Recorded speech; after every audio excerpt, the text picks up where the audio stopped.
For my sister's birthday, my parents went all out. They rented a rooftop lounge, hired a professional photographer, and topped it off by giving her a Rolex. When it was my turn, I got a stale cupcake that looked like it had been sitting in the fridge for a week and a cheap joke card that read, "Congrats on wasting another year." I didn't laugh. My mom immediately rolled her eyes and said, "Relax, it's just a joke. Unless you're still being sensitive." I didn't bother to respond.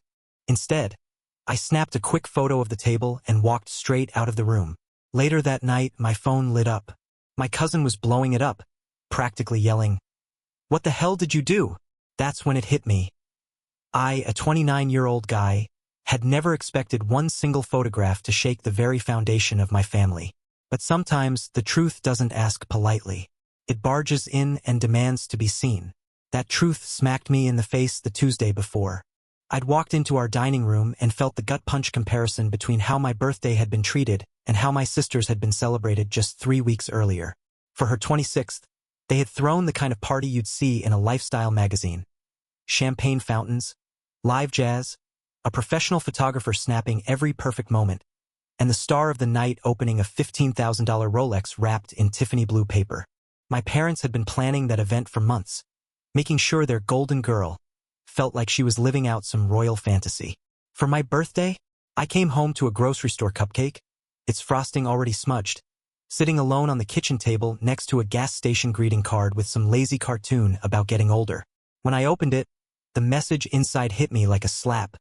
Congrats on wasting another year. The silence afterward was suffocating. Mom stood there with this fake expectant grin, waiting for me to laugh at what she clearly thought was comedy gold. Dad didn't even look up from his newspaper. My sister sat there, glued to her phone, probably snapping another shot of her new Rolex for Instagram. I stared at that card for what felt like forever. 29 years of being treated like background noise in my own family seemed to crystallize in that one moment. Memories started flooding back. School plays they skipped for her cheer competitions, Christmas mornings where her mountain of gifts dwarfed my handful, family portraits where I was conveniently half out of frame. When I didn't laugh, Mom's expression hardened into that familiar mix of irritation and disappointment. She tossed out that line about me being too sensitive, and that single word still cut like a knife. It wasn't just an insult, it was a label, a way of making me the problem instead of facing the reality of how they treated me. Something inside me shifted right then.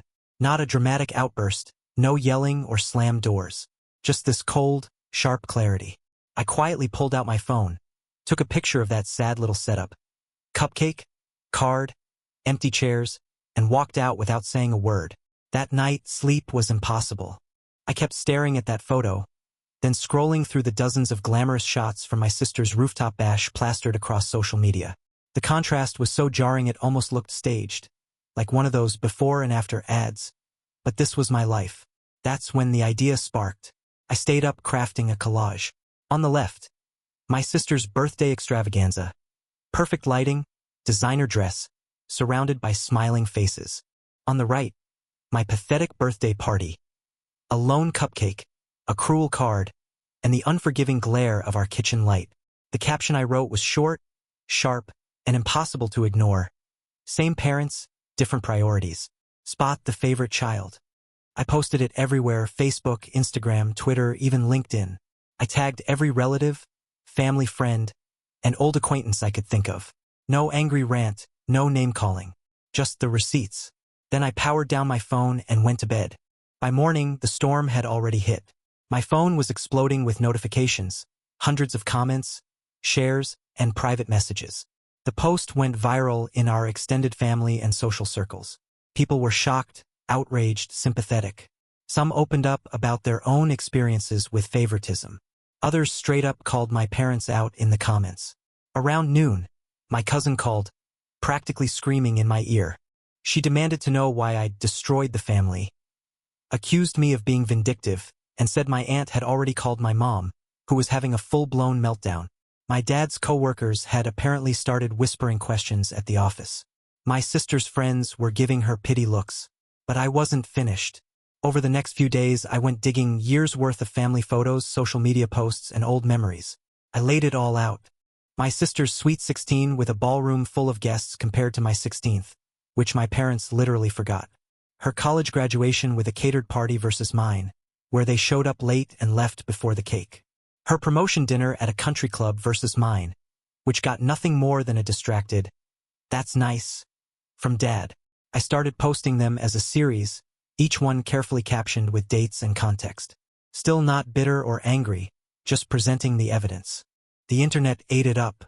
Soon enough, local news outlets picked up the story. Hashtags like #favoritechild and #familytruth started trending. Then came the real earthquake. My grandmother saw the posts.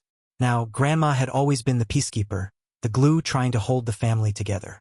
But this time, she wasn't smoothing things over. She called my dad and unloaded 30 years of disappointment on him, tearing into the way he and Mom had raised us. And then she dropped the bombshell. She rewrote her will. For decades, my parents had assumed they'd inherit Grandma's house and savings, eventually splitting everything between my sister and me. But Grandma decided fairness should start while she was alive. She left it all to me, with a note saying she was simply leveling the playing field after watching me be sidelined my whole life. When word got out, the family dynamic shifted overnight. Update 1. The fallout hit harder and faster than I ever expected. 3 days after Grandma's new will became public knowledge, my sister showed up at my apartment. She looked wrecked, dark circles under her eyes, hair a mess, like she hadn't slept in days. All that usual confidence she carried around like armor was gone. She told me she'd never realized just how different our parents had treated us. She thought I'd chosen smaller celebrations, that maybe I didn't like the spotlight. She even started crying, swearing she'd felt pressured her whole life to live up to their expectations, to justify all the attention and money they poured into her. She said she never wanted that Rolex. What she really wanted was a small dinner with her close friends. But Mom insisted on the grand production to keep up appearances in their social circle. For a second, I almost felt bad for her. Almost. But then she asked if I'd talk Grandma into undoing the will change. Said maybe we could work together to convince our parents to treat me better going forward. The nerve was unbelievable. Even when she claimed she finally understood, she was still angling for what she could gain. I told her flat out this wasn't about inheritance. It was about nearly 3 decades of being invisible in my own family. That's when she left. Silent, defeated, and without another word. My parents' reactions were exactly what I expected. Dad brushed it off as a miscommunication and floated the idea of us all sitting down for family therapy, like this was just a scheduling mix-up. Mom bounced between blaming me for airing dirty laundry and insisting she'd always treated us equally. What neither of them seemed to understand was that the problem wasn't their intentions. It was the reality, documented in photos, that showed how differently they'd valued me over the years. The posts kept spreading, far beyond our circle of friends and relatives. At one point, a family psychology blogger even wrote an entire article about my side-by-side photos, using them as a case study on parental favoritism and its long-term damage. That article alone got shared thousands of times, with strangers from all over the world chiming in with their own stories. But the response that blindsided me didn't come from family, it came from work. Update 2. My boss called me into her office on Monday morning. I was bracing for a lecture, worried that my family drama going viral had made me look unprofessional. Instead, she offered me a promotion. Turns out, the marketing team had seen my posts and was impressed. They described it as authentic storytelling and praised how I'd packaged the content. They wanted to move me into digital communications, running social media campaigns for big-name clients. The irony wasn't lost on me. My family's dysfunction had accidentally opened the door to a career opportunity. Along with a bump in salary, the role came with relocation options. For the first time in years, I felt like I wasn't just reacting to my family's decisions. I actually had control over my future. Meanwhile, the pressure on my parents kept building. Their country club friends started making sly comments. Dad's business partners cracked awkward jokes about playing favorites. Mom's book club apparently spent an entire meeting dissecting my photos and asking themselves if they would have noticed the favoritism in their own families. My sister, on the other hand, went completely dark online. For her, that was the equivalent of entering witness protection. No Instagram posts, no carefully staged lifestyle shots. Nothing. Friends later told me she was quietly asking people if they thought she was spoiled or entitled, grasping for reassurance that her identity wasn't built on unearned privilege. But the real twist came from my uncle, Dad's younger brother, the so-called black sheep, called me out of the blue. He'd moved across the country years ago and only came back for the occasional holiday. On the phone, he admitted he'd been treated the same way I had just decades earlier, except back then, there was no social media to document it. He told me he'd spent years in therapy, trying to untangle the damage. For the first time, someone in my family validated my feelings. He confirmed what I already knew. I wasn't imagining it. And then he gave me a warning. He said my parents would move through predictable stages: denial, anger, bargaining, and eventually a form of acceptance that would still paint them as victims. He told me to keep records, save money, and brace for one of two outcomes. Either they'd cut me off completely, or they'd try to love-bomb me back into submission once they realized the social pressure wasn't letting up. He was right. Update 3. 2 weeks later, my parents showed up at my apartment unannounced. They brought what they clearly thought was a grand peace offering.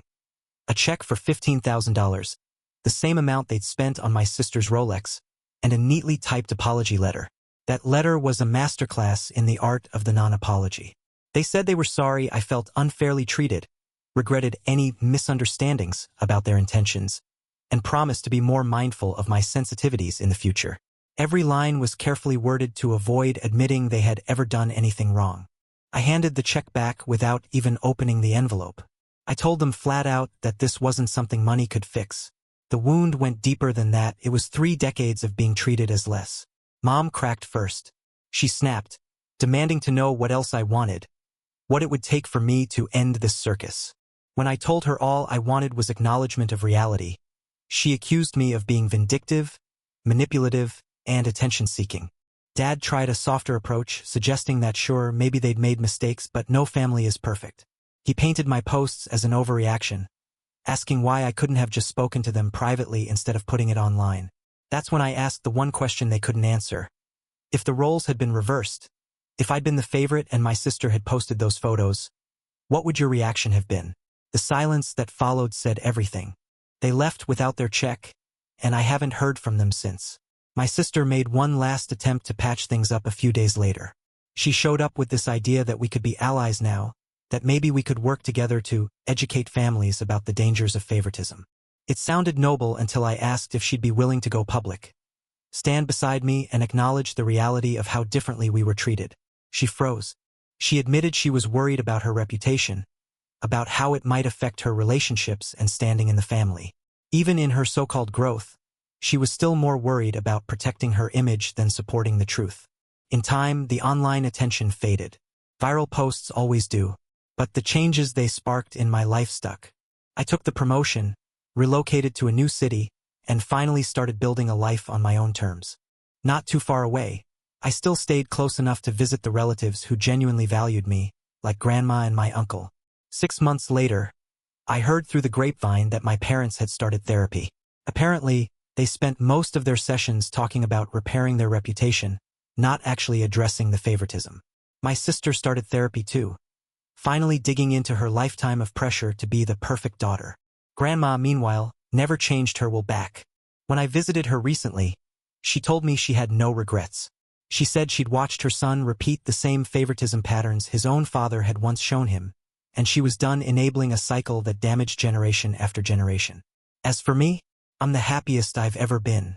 For the first time in my adult life, I'm not measuring myself against my sister or begging for love that should have been unconditional. That one photo, the sad little cupcake, the cruel birthday card, still pops up online every now and then in conversations about family dynamics. People comment that they see their own experiences in those images. Sometimes I get asked if I regret it, if I wish I'd kept it private. But the truth is, I spent 29 years handling it quietly, making excuses, hoping they'd one day recognize the imbalance on their own. My only regret is waiting so long to demand the respect I deserved all along. The cupcake's long gone, but I kept the card. Not as a bitter reminder, but as proof that sometimes the most powerful weapons are the simplest ones. A camera phone, an internet connection, and the courage to finally let the truth speak for itself.